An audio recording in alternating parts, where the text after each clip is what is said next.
Assalamualaikum warahmatullahi wabarakatuh. Alhamdulillahirabbil alamin wa bihi nasta'in wa ala umuri dunya waddin. Wassalatu wassalamu ala asrofil anbiya'i wal mursalin wa ala alihi wa sahbihi ajma'in amma ba'du. Puji dan syukur kehadirat Allah Subhanahu wa taala karena berkat nikmat-nikmatnya kita dapat melaksanakan perintahnya dengan baik. Salawat dan salam selalu tercurahkan kepada junjungan kita Nabi Muhammad Sallallahu Alaihi Wasallam yang dengan perjuangan beliau dan para sahabatnya kita bisa melaksanakan dan merasakan manisnya iman dan indahnya takwa dan indahnya Islam. Tidak lupa kepada keluarganya, para sahabatnya, dan juga kepada kita selaku umatnya hingga akhir zaman. Pada kesempatan yang berbahagia ini, saya akan menyampaikan ceramah tentang ikhlas. Mungkin semua orang telah tahu apa yang namanya ikhlas. Sering semua orang mengartikan ikhlas dengan melakukan sesuatu tanpa mengharapkan imbalan apa-apa. Dalam agama kita, ikhlas adalah melakukan sesuatu karena Allah Subhanahu wa taala.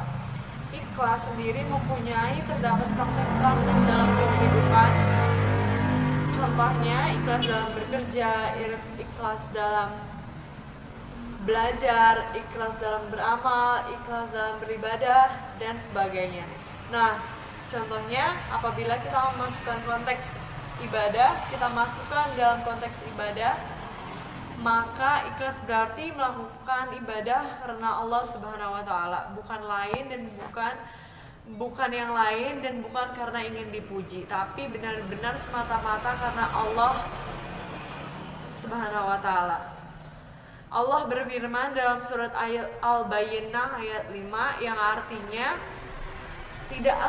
tidaklah mereka diperintahkan kecuali untuk mengikhlaskan agama untuknya. Ayat di atas menerangkan pada kita tentang perilaku ikhlas dalam beragama. Agama apabila tidak dilandasi dengan ikhlas dan kejujuran akan runyam dan seolah-olah tidak berbekas. Orang sibuk memikirkan kepentingan diri sendiri tanpa sedikit pun menempatkan agama dalam prioritas hidupnya. Ikhlas beragama menjadi sangat penting pupuk dalam diri, karena dengan ikhlas mengurus urusan akan menjadi lebih terang dan lebih mudah untuk dijalankan. Ikhlas juga menjadi penting untuk dipraktikkan karena setiap amalan yang kita lakukan tidak sah di mata Allah jika kita tidak ikhlas atau tanpanya.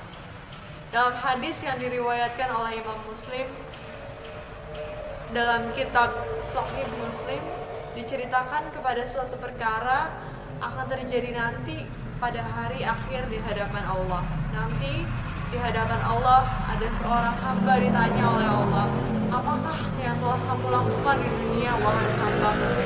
Dia menjawab, saya berjuang dan berperang demi Engkau ya Allah, sehingga saya mati syahid. Allah berkata, dusta kamu.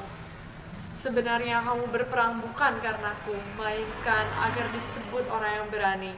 Kini kamu telah menyandang gelar tersebut.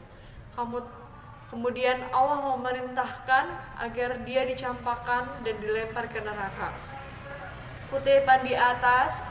Kutipan yang saya jelaskan tadi adalah contoh orang yang beribadah dan dengan tidak ikhlas dan mengharapkan selainnya. Kisah yang saya jelaskan tadi menjadi tamparan keras bagi kita yang masih sering beribadah atau melakukan sesuatu bukan karenanya. Semoga kita termasuk orang-orang yang dilindungi Allah dari hal-hal semacam itu. Amin ya rabbal alamin. Dalam beramal, ikhlas menjadi ukuran sebesar apa pahala yang kita dapat. Semakin ikhlas seseorang dalam beramal, semakin besar pahala yang kita dan balasan yang kita terima. Semakin murni karena Allah dia melakukan sesuatu, maka semakin bernilai amalan itu di sisi Allah Subhanahu wa taala. Setelah kita memahami isi dari perilaku ikhlas yang saya sampaikan tadi, maka marilah kita mulai memupuk dan melatih diri kita untuk ikhlas dalam segala hal, sehingga apa yang telah Rasulullah siratkan dalam hadisnya tidak terjadi pada kita. Amin ya rabbal alamin. Mungkin sekian dari yang dapat saya sampaikan. Semoga apa yang telah saya sampaikan bisa bermanfaat bagi kita semua. Terima kasih atas perhatiannya. Mohon maaf atas segala kekurangan yang saya lakukan. Wabillahi taufiq wal hidayah. Wassalamualaikum warahmatullahi wabarakatuh.